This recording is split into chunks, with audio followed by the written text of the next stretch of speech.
Bonjour tout le monde, bienvenue sur la chaîne Fabelec, très heureux de vous retrouver aujourd'hui en ce samedi 17 mai 2025, il est 18h35, je vous souhaite une bonne soirée et puis j'espère aussi que vous passez un très bon week-end. Merci pour vos messages adorables, vos réactions, c'est génial, vraiment tout simplement. Ça me fait chaud au cœur, mais vraiment je vous le dis sincèrement. Et puis je vais revenir aussi sur la vidéo que j'ai fait hier sur la mise à la terre du neutre, on appelle ça le régime du neutre.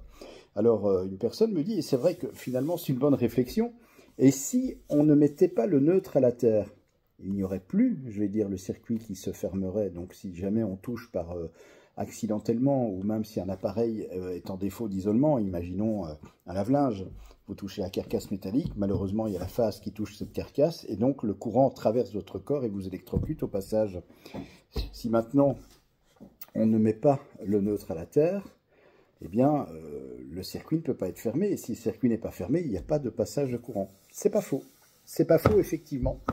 Mais on ne peut pas, je vais dire, on ne peut pas mettre le neutre à la terre. Alors je sais qu'il m'a dit ça sur une question purement théorique, hein, j'ai bien compris, mais on ne peut pas, parce que le neutre mis à la terre, c'est essentiel en cas de rupture du neutre, parce qu'il peut y avoir un problème dans le transformateur, il peut y avoir un problème aussi sur le réseau, et si on ne fait pas ça, eh bien, en cas de rupture du neutre, ce sont des surtensions très dangereuses, et surtout qui vont vraiment endommager vos appareils, téléviseurs, enfin tout ce qui est branché sur une installation électrique. Donc ça aurait de graves conséquences, raison pour laquelle eh bien, ce neutre est mis à la terre. Et puis ça permet aussi un bon équilibrage du réseau, un bon équilibrage des phases. C'est pour ça que ce soit chez nous en Belgique, Ores ou d'autres gestionnaires de réseau, parce qu'on en a plusieurs dans notre pays. Il y a aussi du côté de la province de Liège, Reza, il y a Sibelga à Bruxelles. Ici c'est Ores pour la province de Namur dans laquelle j'habite. Effectivement, il faut mettre ce neutre à la terre. Alors, nous avons aussi des réseaux ici 3 fois 400 volts plus neutre. Ça commence un petit peu à se, je vais dire, développer dans le pays. Et donc, voilà, il est essentiel que ce neutre soit mis à la terre pour éviter tout incident de surtension. Voilà, en tout cas, merci pour cette réflexion qui, effectivement, est très pertinente une fois de plus. Et effectivement, oui, mais on ne peut pas. Voilà. Aujourd'hui, je vais répondre à la question de Marie. Alors, Marie, elle habite près de Montélimar, en France. Alors, Enedis, puisque c'est le gestionnaire du réseau en France, est en train de faire des travaux. Donc, c'est-à-dire qu'ils ont déjà retiré, on appelle ça déposer les câbles, déposer les lignes. Donc, ils ont retiré les câbles d'une ligne HTA. Ils ont enlevé les poteaux. Et donc, cette ligne HTA est toujours, bien sûr, présente, mais dans le sol. Donc déjà, Marie, c'est bien pour, je vais dire, l'esthétique, pour l'environnement. Tu n'auras plus, je vais dire, ces câbles, etc. et ces poteaux devant chez toi. Mais tu t'inquiètes quand même parce que tu te dis, comme tu me l'as posé dans la question que tu m'as envoyée, qu'en est-il justement? Les câbles passent pas très très loin de chez moi. Est-ce qu'il y a un risque je vais dire, d'être soumis à un champ électromagnétique? Je me suis renseigné moi de mon côté auprès d'Enedis, ils m'ont répondu gentiment que non, mais j'ai des doutes. Alors est-ce que tu peux un peu éclairer ma lanterne? Alors Marie, tout d'abord, la première chose que je peux d'ores et déjà te dire, c'est qu'Enedis ne t'a pas menti. Donc voilà, c'est honnête de leur part de t'avoir dit, effectivement, il n'y a pas de rayonnement électromagnétique avec ces câbles. Et pour ça, eh bien, je vais prendre tout simplement un câble d'antenne de télévision, qu'on appelle aussi un câble de télédistribution chez nous en Belgique, puisque nous distribuons la télévision, mais aussi l'Internet par le câble. Moi, c'est le cas, hein. J'ai Internet ici via un modem qui fonctionne avec le câble coaxial, le même type de câble que je vais vous montrer maintenant à la caméra. Donc voilà, c'est un câble d'antenne, câble coaxial simplement. Donc on a le point chaud, donc ça c'est le fil qui est en monobrin et qui donc transmet le signal. Et ici tout autour, vous voyez, il y a un blindage, il y a un feuillard en aluminium ici pour ce câble et également une tresse de masse en aluminium. Et bien ce blindage permet justement d'éviter toute pollution électromagnétique, toute tension induite qui viendrait effectivement perturber le signal qui circule dans ce câble. En plus maintenant, ce sont des signaux numériques et donc des signaux qui sont évidemment beaucoup plus sensibles.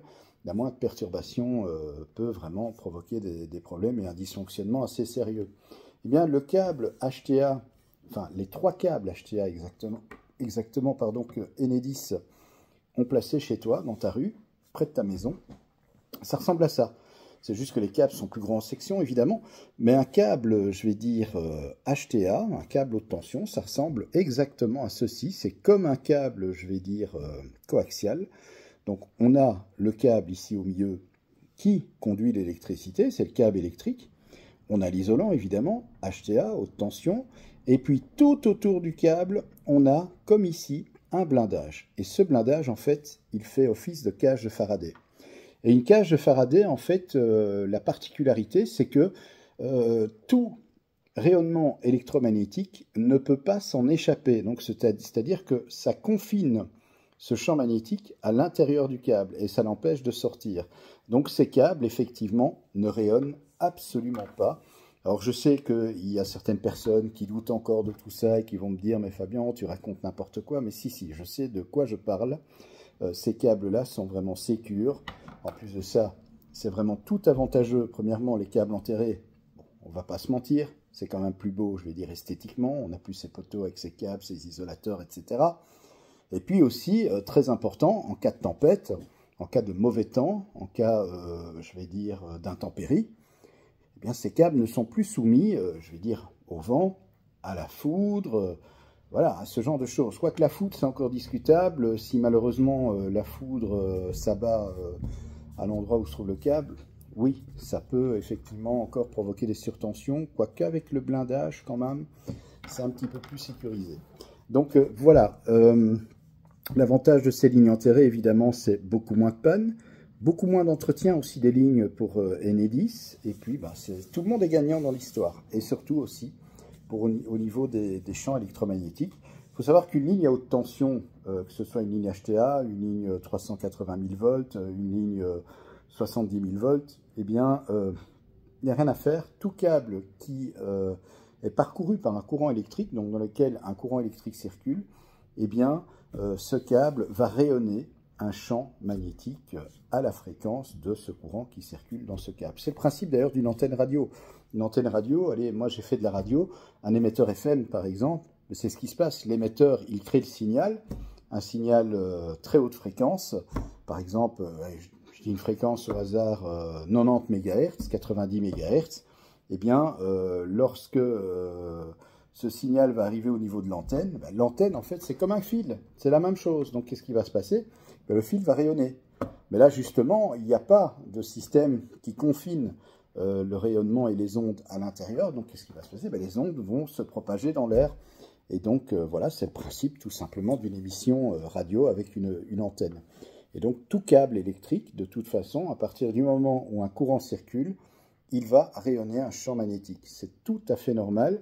Et ça aussi, voyez-vous, les lignes souterraines, grâce à ce blindage, qui ne, je veux dire, à laquelle il n'émane absolument aucune source électromagnétique, une ligne aérienne standard, qui n'a que ce câble-là, sans le blindage autour, etc., elle rayonne exactement comme une antenne. Et effectivement, habiter à proximité ou au-dessus de câbles, mais là, je pense plus à des lignes, si vous êtes par exemple sur du 400 000 volts, là, oui, si une ligne 400 000 volts passe au-dessus de votre maison, c'est pas très bon, effectivement, même si c'est vrai que la hauteur des câbles, etc., c'est calculé, mais bon, moi, sincèrement, j'aimerais pas savoir qu'il y ait une ligne très haute tension qui passe au-dessus de ma maison. Donc, effectivement, avec ce type de câble enterré, tu ne risques absolument rien. Donc, tu peux franchement dormir sur tes deux oreilles, absolument aucun souci avec ce type de câble.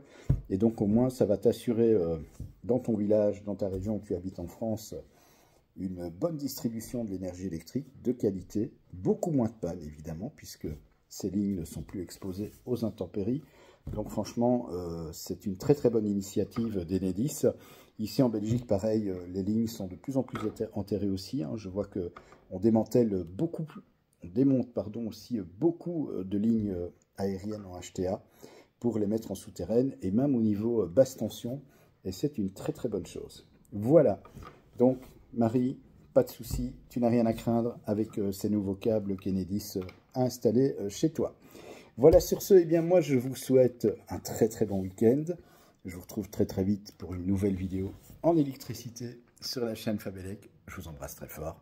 Passez vraiment un bon samedi soir.